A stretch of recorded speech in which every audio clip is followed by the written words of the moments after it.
내 사랑을 내 백성을 보기 못하니 내 모든 것 내어주고 나 그들을 얻으리라. 인생을 정의하라 그러면 선택과 만남이라고 하는 두 단어로 요약할 수 있습니다. 우리가 어떤 옷감을 짤 때 시줄과 날줄로 엮어가지고 아름답게 천을 만듭니다. 어떤 곳에 색깔을 집어넣어서 모양을 만들까? 그래서 어떤 꽃 모양을 만들어야 할지, 어떤 새 모양을 만들어야 할지 시줄과 날줄을 통해서 이렇게 아름다운 천을 만들어가는 거죠. 인생도 그렇습니다. 선택과 만남이라고 하는 이 두 단어 속에 시줄과 날줄로 통해서 우리의 인생이 아름답게 만들어지고, 그렇지 않으면 어떤 곳에 구멍이 나버리고 헤어지고 처지고 볼품없는 인생의 무늬를 만들어낼지도 모르겠습니다. 선택은 매우 중요합니다. 오늘 여러분의 교회에 나올 때 내가 어떤 옷을 입고 나올까 장롱을 열고서 오늘 너로 결정했다. 그래서 입고 나온 것이죠. 예, 그렇습니다. 어떤 옷을 입고 예출할 것인가라고는 단순한 선택뿐만 아니라 좀 더 중요한 직업 선택, 배우자의 선택, 어디에서 살 것인가, 거주의 선택. 매 순간 우리는 선택의 연속선상에 있습니다. 이 선택을 잘해야 인생이 아름답게 무늬가 나지는 거죠. 단순한 선택 하나도 그렇습니다. 내가 옷을 교회에 나가서 성전에 나갈 때 예배할 때 대충 입고 나간다. 그러면 그 모습을 다른 사람들이 볼 것입니다. 슬리퍼를 신고 추리닝을 입고 떨어진 옷을 입고 성전에 나온다. 사람들이 보지 않겠습니까? 그러면 나의 인생이 다른 사람들로 인하여 내 삶의 모습들이 비춰지기 때문에 그렇게 규정해 버리는 겁니다. 선택의 과정에서 우리는 수많은 만남이 이루어집니다. 그 만남이 사람일 수 있고 사물일 수 있고 동물일 수 있습니다. 어떤 사람을 만나느냐에 따라서 망하기도 하고 어떤 사람을 만나냐에 따라서 흥하기도 합니다. 그 사람을 만나서 살 사람도 죽어버리는 경우도 있고 그 사람을 만남으로 인해서 죽을 사람도 살아나는 경우가 있습니다. 이처럼 사람 누구를 만나느냐에 따라서 무엇을 선택하느냐에 따라서 인생의 내용이 달라집니다. 인생의 방향이 달라집니다. 그리고 더 크게는 인생의 거대한 목표와 지향점들이 달라져 버립니다. 그러므로 인생은 선택과 만남의 연속선상에 있습니다. 단순한 예로 여러분 택시를 운전하시는 분이 계실 것입니다. 그 아침에 첫 번째 손님을 누구를 태우느냐에 따라서 그 운전사의 방향은 그 하루 내내 결정이 되지요. 운수업을 하시는 분들도 그렇습니다. 어떤 목적지에 어떤 물건을 배달해 줘야 하는지 결정이 되면 서울로 가야 할지 목포로 내려가야 할지 포항으로 건너가야 할지 방향이 결정이 되는 겁니다. 무엇을 어떻게 선택하느냐에 따라서 미래가 결정이 되고 누구를 만나느냐에 따라 인생의 방향이 달라지게 되어 있습니다. 여러분 선택과 만남이 여러분의 안에 그래서 선택과 만남을 위해서 우리는 매일 기도해야 합니다. 하나님 오늘 만날 자를 만나게 하시고 피할 자를 피하게 해주십시오. 그렇게 기도하기를 바랍니다. 사기꾼을 만나면 인생이 거덜나 버립니다. 그러나 그 사람을 만나는 순간에 얼굴이 환해지면서 기쁘면서 박수를 치고 손을 붙잡고 끼안고 하는 사람들이 있다는 거죠. 내 곁에 누가 머물고 있습니까? 어떤 사람이 내 주위에 머물고 있습니까? 나를 사랑하고 아껴주고 내가 함께 기뻐하고 고마운 사람들이 그리고 존중과 배려하는 사람이 내 주위에 많이 있다. 그 인생은 아름다운 인생으로 삶을 살고 있는 거죠. 그러나 만나기만 하면 더 이상 말하지 않겠습니다. 내 주위에 어떤 걸로 채워져 있느냐? 이 모든 것은 나의 선택과 만남의 결과입니다. 우리가 여기 앉아있는 나의 모습, 지금의 나의 모습은 지난날의 수많은 시간 속에서 선택과 만남의 과정 속에 오늘의 결과물이 저와 여러분의 현 위치입니다. 우리 속담에 초록은 동색이다는 속담이 있죠. 풀초와 풀을 녹자를 써서 어떤 사람은 풀색이라고도 하고 어떤 사람은 녹색이라고 말하는데 똑같은 말이죠. 그것은 무엇을 의미하겠습니까? 같은 깃을 가진 새는 같이 모인다. 유유상종이라는 표현입니다. 같은 처지와 비슷한 사람끼리 잘 이해하고 잘 뭉친다는 뜻입니다. 언제나 어떤 공동체든 서로 마음에 맞는 사람들이 이렇게 모여있기만 만나기 마련입니다. 서로 모임을 갖게 되고 그 사람과 관계를 만나고 하게 되고 자연적으로 그 모임이 형성되는 거죠. 그래서 그 모임을 통하여 더 발전적으로 나아가든지 그 모임이 와해되고 해체되고 분해되고 되는 경우도 있습니다. 제가 중학교 때 67명 이렇게 한 학급에 그런 학교를 다녔습니다. 아이들이 67명, 70명이다. 콩나물 학교를 다녔습니다. 그런데 1년 동안 한 번도 저 친구가 그 친구의 이름도 불러본 적도 없고 어떻게 한 번도 말하지 못한 친구들도 있습니다. 맨날 오면 비슷한 친구들끼리 모여서 5-6명 모여서 같이 놀고 같이 어울립니다. 어쩔 수 없습니다. 철학은 동색이고 같은 깃을 가진 사람들은 같은 사람들이 모이게 마련인 것입니다. 그것을 뭐라고 말할 수 없고 자연적인 모임이죠. 그 모임이 더 발전적이고 상생 효과가 일어나면 더 많은 사람들이 모이겠죠. 그러나 그 모임이 자꾸 와해되고 자꾸 말썽이 나게 되면 완해되고 분해되겠죠. 친구를 보면 친구를 알 수 있다는 말을 우리는 많이 듣습니다. 그 사람을 보면 그 친구를 알 수 있고 그 친구를 보면 그 친구를 알 수 있다는 말을 합니다. 그래서 누군가를 소개할 때 내가 사람을 소개시켜 줄게. 그러면 너를 봐서라도 내가 만나볼 거야. 그런 사람이 있는가 하면 내가 한번 사람을 소개해 줄게. 그러면 뜸을 들입니다. 뜸을 들이면서 한참 있다가 말은 고마운데 마음만 바뀌었어. 이런 경우가 있다는 거죠. 평소에 그 사람의 관계가 형성되지 않았다는 거죠. 우리 모두는 인생의 집을 어떤 형태로든지 지어가고 있다고 그랬습니다. 죽을 때까지. 우리가 인생의 끝날 때까지 우리의 인생의 집을 지어갑니다. 우리 성도님 중에 한 집사님 중에 핸드폰 속에 카카오톡 핸드폰 속에 이미지 사진, 프로필 사진 중에 이런 내용이 있어서 제가 감동을 받았습니다. 짧은 글인데 여러분에게 소개하고자 합니다. 준비물이라고 하는 제목입니다. 좋은 일, 좋은 사람, 좋은 삶을 만나려면 간단한 준비물이 있다. 좋은 나가 필요하다. 좋은 일, 좋은 사람을 만나기 위해서는 돈이 많이 필요합니까? 멋지게 옷을 입고 명품으로 우리가 치장하여 좋은 사람을 만나는 것입니까? 그렇지 않습니다. 나라는 사람이 좋은 사람이 될 때, 내가 먼저 좋은 사람이 될 때 좋은 일이 일어나고 좋은 사람을 만나게 되고 좋은 삶이 이루어진다는 거죠.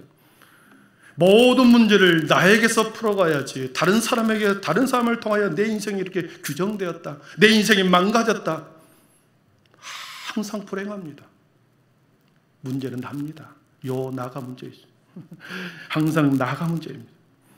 어떤 형태로든지 우리는 인생의 집을 지어간다고 그랬습니다. 이 집은 이 땅에서 우리의 생명을 다하는 순간 아름답게, 흉하게, 그리고 더 튼튼하게 지어가는 것은 나의 책임입니다. 나의 선택과 나의 결정과 나의 만남을 통해서 그렇게 이루어간다는 거죠. 우리 주님께서 산상수훈의 마지막 말씀을 하시면서 지혜로운 사람은 누구냐? 반석 위에 집을 짓는 그 사람인데 나의 이 말을 듣고 반석 위에 집을 지은 사람은 지혜로운 사람과 같으니 그랬습니다. 지혜로운 인생의 집을 짓는 것은 나의 이 말을 듣고 행하는 자였습니다. 그래서 지난주부터 우리는 나의 말이, 주님이 말씀한 나의 말이 과연 뭐냐? 나의 말씀을 듣고 행하는 자, 그 나의 말이 뭐냐?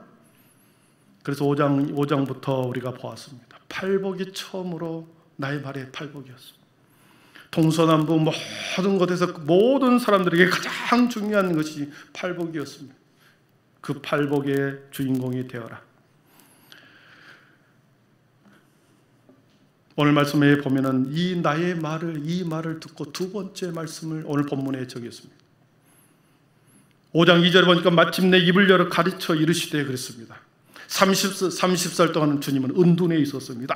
아무도 알지 못하는 은둔 생활을 했습니다. 그러나 주님께서 때가 되어서 입을 열어 세상 가운데 한복판에 나와 천국의 비밀을, 천국의 복음을 선포하기 시작합니다. 그 하나님의 말씀을 선포하는 첫 번째 그 무리, 듣는 사람들이 누구였습니까? 주님이 입을 열어 가르치기 시작했을 때 그 음성을 듣는, 그 설교를 듣는 그 무리들의 대상이 누구입니까? 4장 24절 25절에 나왔다고 그랬습니다. 우리 4장 24절 25절 같이 읽어봅니다.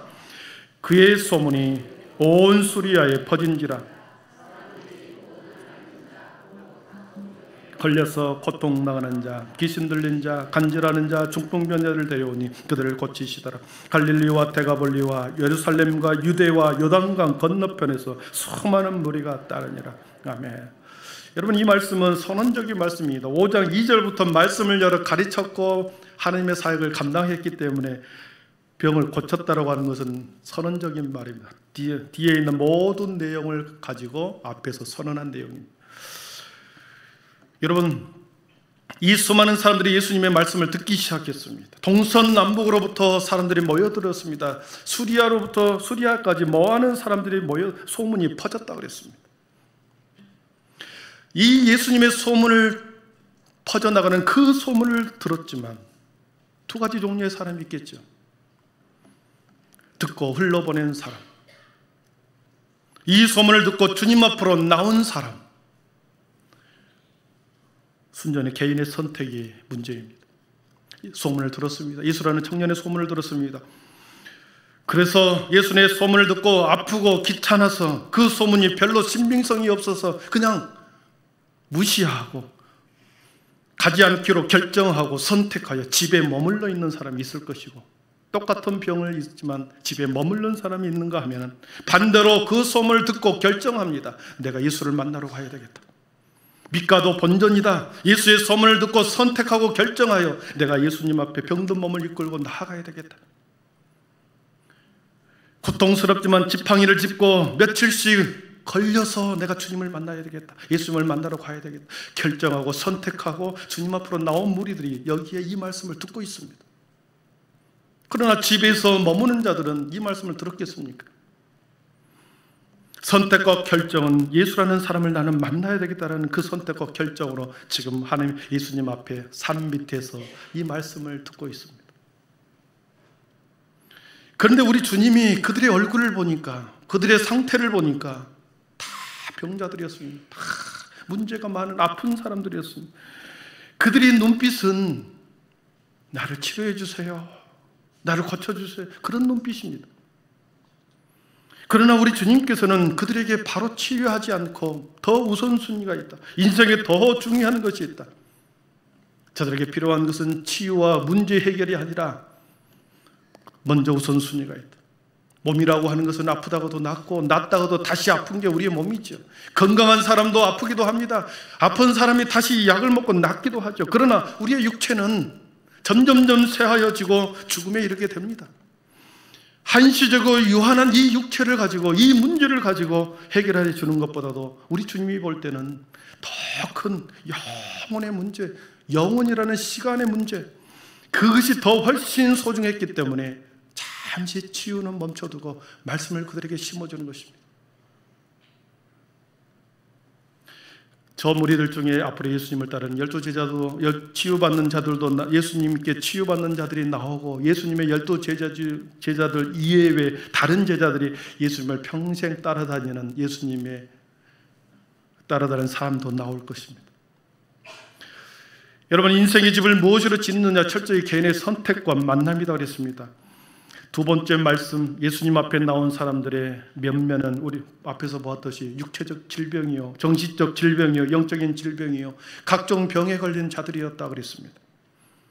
그런데 그들을 향하여 우리 주님께서 두 번째로 나의 이 말을 듣고 나의 이 말을, 두 번째 말씀을 선언합니다. 그들에게 정체성을 심어줍니다. 너희는 누군지 아느냐? 너희들이 누구인지 아느냐? 너희는 세상의 소금이다. 너희는 세상의 빛이다. 우리 13절 14절을 같이 읽어봅니다. 너희는 세상의 소금이니 소금이 만일 그 맛을 잃으면 무엇으로 짜게 하리요? 후에 아무 쓸데없어 다만 밖에 버려져 사람에게 산 위에 있는 동네에 숨겨지지 못할 것이니라. 아멘. 주님이 지금 제자들, 그 무리들에게 너희들이 세상의 소금이다, 너희들의 빛이다, 앞에서 말했듯이 이 말을, 정체성을 말해주는 그 사람, 듣고 있는 사람은 환자들이다 그랬어요. 문제투성이었습니다. 미래가 막막한 자들입니다. 희망이 없는, 소망이 없는 자들입니다. 그러나 우리 주님께서 너희들은 세상의 소금이다, 빛이다 이렇게 말합니다. 여러분, 우리의 성경 전체를 볼 때 하나님의 약속과 언약은 지금 이루어지는 것이 아니라 언제나 장차 먼 미래에 주님의 언약과 약속은 이루어지더라는 거죠. 아브라함에게 너는 열국의 아버지가 되겠다. 온 세상의 믿음의 아버지가 되게 하겠다. 하늘의 별처럼 바다의 모래알처럼 많은 자손이 큰 민족을 이루게 할 것이다. 이 말은, 이 예언은, 이 언약은 아브라함이 갈대아 우르를 떠날 때 76세에 이 말씀을 들었습니다. 그리고 이 말씀이 이루어지는 그때 99세가 될 때까지 그는 이스마엘과 그의 몸에서 날 사라를 통하여 낳은 아들이 없었습니다. 한 명도 자녀가 없는 상태 아닙니까? 아내 사라 90살에 대해서 경수가 다 끊어졌습니다. 소망이 없습니다. 자녀를 낳을 불가능한 상황입니다. 미래가 불확실한 아무것도 없는 막막한 상황이었습니다. 그런데 76세에 하나님께서 아브라함에게 너는 열국의 아버지가 되게 하겠다. 모든 민족 중에 큰 민족이 되게 해주겠다. 오늘 말씀에서 예수님 앞에서 산 밑에서 앉아있는 그 말씀을 듣는 사람들은 미래가 없는 자들입니다. 소망이 없는 자들입니다. 어떤 기적도 이 땅에서 일어날 수 없는 상황 가운데 있는 그들을 향하여 너희는 세상의 소금이다. 너희는 세상의 빛이다. 정체성을 심어줍니다. 그런데 여러분, 이 말을 들은 수많은 무리들이 어떻게 생각했겠습니까? 너희들이 소금이다. 너희가 빛이다. 이 무리들이 환자들에게 이 말이 무슨 도움이 되겠습니까? 도움이 안 되겠죠. 만약 예수님이 양동이에 물을 떠가지고 와서 깨끗한 물을 떠와서 거기 안수기도를 딱 하고 거기에다가 신비한 물감을 풀어가지고 물을 이렇게 휘저어서 그래서 신기한 물질을 풀어가지고 한 사람 한 사람 얼굴도 씻어주고 아픈 하늘을 씻어주면서 너는 세상의 소금이다. 이러면 모르겠어요. 여러 가지 식물을 꺾고 와서 그 식물을 이렇게 빻아가지고 상처에 발라주면서 한 사람 한 사람 발라주면서 너는 세상의 빛이다. 이러면 우리가 신뢰할 수 있겠죠. 그러나 주님은 무심한 듯 공중을 향하여, 허공을 향하여, 수많은 무리들을 향하여 어떤 조치도 않고 입술로 너희들은 세상의 소금이다. 너희는 세상의 빛이다. 예수님의 이 설교가 무리들에게 귀에 들려지겠습니까? 소문 듣고 왔는데, 저 예수라고 하는 청년이 소문 듣고 왔는데, 내 아픈 몸을 이끌고 멀리서부터 이렇게 힘들게 왔는데 내 처지와 전혀 상관없는 설교를 하고 있는 저 환자들이, 무리들이 뭐라고 하겠습니까? 불만스럽지 않겠습니까? 뜬구름 잡고 있네. 그렇게 말하지 않겠습니까? 그런데 보십시오. 수많은 환자들과 무리들 중에 이 말씀을 듣고 품는 자들이 있습니다. 곧 후에, 이 말씀이 끝난 후에 8장부터는 기적이 일어나기 시작합니다. 예수님께서 안수기도 하면서 눈을 뜨게 하고, 그리고 안진뱅이를 일으키고 귀신 들린 자를 쫓아내고 문둥병자, 지독한 문둥병에 걸린 자들을 치유하기 시작합니다. 지금 내 몸은 이렇게 아프고, 지금 내 몸은 힘들고 나을 기미가 보이지 않고 보잘것없는 나인데 주님이 나한테, 저 예수 청년이, 저 예수 선생이 나를 세상의 소금이라고 하네. 나를 세상의 빛이라고 하네. 그래, 나는 비록 지금 이렇게 비참한 모습이지만, 지금 이렇게 아픔 가운데 깡막혀 있는 미래 가운데 있고 희망이 없지만 주님이 나를 소금이라고 하시네. 저 예수가 나를 빛이라고 하시네. 그 중에 사람들이 그 말씀을 받아들인 거죠. 통째로 약속의 말씀을 받아들여 버린 것입니다. 하나님의 약속은, 하나님의 말씀은 약속입니다. 우리 주님의 말씀도 약속입니다. 그 약속을 믿음으로 붙들고 살아갈 때 그 인생이 그렇게 되더라는 것입니다. 창세기 15장 4절, 5절, 6절에 보니까 내 몸에서 날 자가 내 상속자가 되리라 하시고 그를 이끌고 밖으로 나가 이르시되 하늘을 우러러 무뼈를 셀 수 있나 보라. 또 그에게 이르시되 내 자손이 이와 같으니라. 아브라함이 여호와를 믿으니 여호와께서 그를 의로 여기시고, 아무런 자식이 없을 때 아브라함이 믿어버렸습니다. 여러분에게 이런 은혜가 있기를 축복합니다. 말씀이 나에게서 아무런 내 인생의 미래가 없는데 말씀을 통째로 받아들여버린 것입니다. 오늘 주님께서 저와 여러분에게 말씀합니다. 너희는 세상의 빛이다. 너희는 세상의 소금이다. 이 말씀을 통째로 여러분 받을 수 있기를 축원합니다. 이 말씀은 예수님 당시에 우리들에게 주어진 직접적 말씀이지만 저와 여러분을 향하여 오늘을 살아가는 우리들에게 주시는 하나님의 말씀으로 받을 때 그 말씀이 저와 여러분을 소금 되게 하실 것이고 빛이 되게 할 줄 믿습니다. 이 말씀을 마음에 담고 박 목사의 무심한 설교, 감동 없는 설교지만 성경에서 너희는 세상의 소금이라, 너희는 세상의 빛이다 이렇게 강단에서 선포되었기에 이 말씀을 여러분 통째로 받아들이기를 축원합니다. 박 목사의 말이 아니라 성경에 기록된 주님의 말씀으로 나는 소금이구나, 나는 세상의 빛이구나, 내 이 말씀을 품고 내가 소금으로 살아가리라, 빛된 삶을 살아가리라, 내 인생의 집을 소금과 빛으로 내 인생의 집을 지어가리라. 여러분, 소금은 인간 사이의 관계를 의미합니다. 사람 사이의 관계를 의미합니다. 소금은 사람들 사이에 들어가서 관계의 맛을 내는 게 소금이죠. 서로의 부족함을 채워주고 서로의 상처를 싸매주고 주는 것이 소금의 역할입니다. 소금은 맛을 내고 부정적인 것, 부패한 것을 막아줍니다. 사람들 사이에 들어가서 맛을 내게 하는 것, 소금입니다. 하나님의 말씀이 강단에서 선포될 때 너희는 소금이다. 다른 사람의 말이 아니라 나에게 주시는 말씀이기라. 나를 소금이라고 하신다. 나를 등불되게 하신다. 나를 빛이라고 말씀하신다. 이 말씀을 품고 여러분 소금으로 빛된 인생으로 여러분의 인생을 지어가기를, 저와 여러분의 인생을 지어가기를 축복합니다. 말씀을 정리합니다. 우리가 주님을 만나기 전에, 우리가 거듭나기 전에 저와 여러분은 어떤 상태인지 아십니까? 주님을 만나지 않으면, 우리가 거듭나지 않으면 우리의 모습이, 유다 선지자는 우리의 모습을 이렇게 말씀합니다. 유다서 1장 12절과 13절에 이렇게 표현합니다. 우리 같이 읽어보겠습니다.